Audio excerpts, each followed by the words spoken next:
alegria, liberdade e muita curtição. São apenas 4 dias, mas que podem deixar marcas pelo resto da vida. Pois o pecado ele deixa marcas. Quando não tira a vida. Doenças, gravidez indesejadas e ainda o uso de muitas drogas. É totalmente incompreensível como as pessoas deixam o conforto e a segurança do seu lar para ir para as ruas, cometerem adultério, cometerem prostituição, nudez, erotismo, mutilações, enfim, gravidez indesejadas, pessoas perdendo a virgindade, doenças sexualmente transmissíveis. Isso tudo acontece no período do carnaval. É como se, na realidade, no carnaval houvesse uma licença para pecar.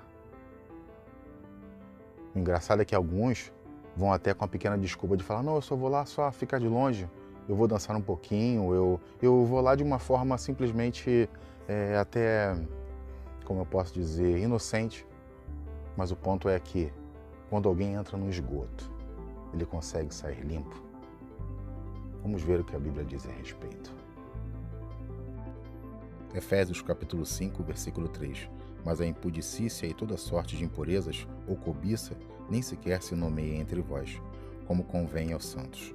Nem conversação torpe, nem palavras vãs ou chocarrices, coisas essas inconvenientes, antes pelo contrário, ações de graças. Sabei, pois, isto: nenhum incontinente ou impuro ou avarento, que é idólatra, tem herança no reino de Cristo e de Deus. Ninguém vos engane com palavras vãs, porque por essas coisas vem a ira de Deus sobre os filhos da desobediência.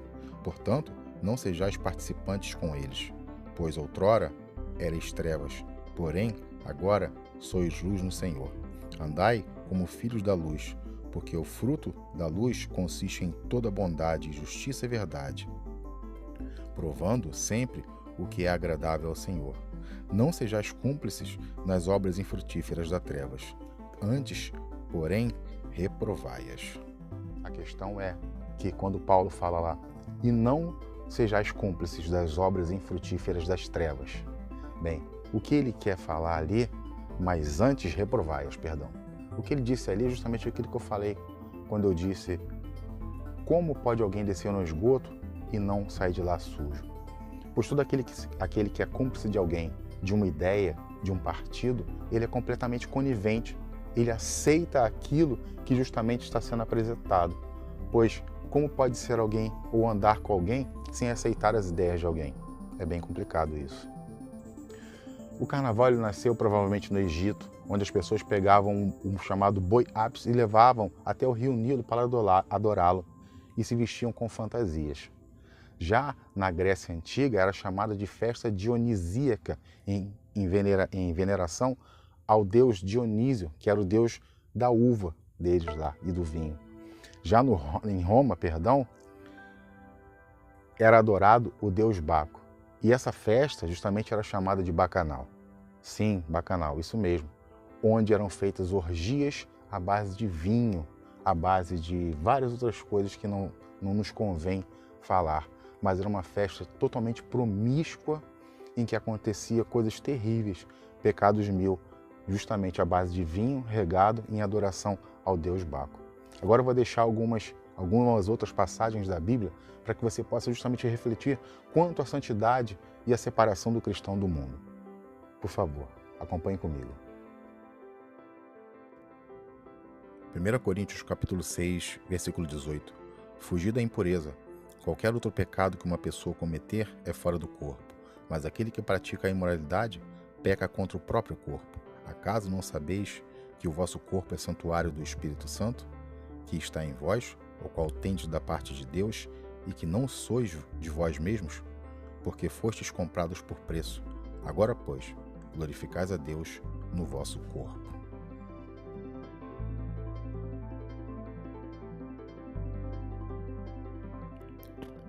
Primeira Pedro capítulo 1, versículo 15.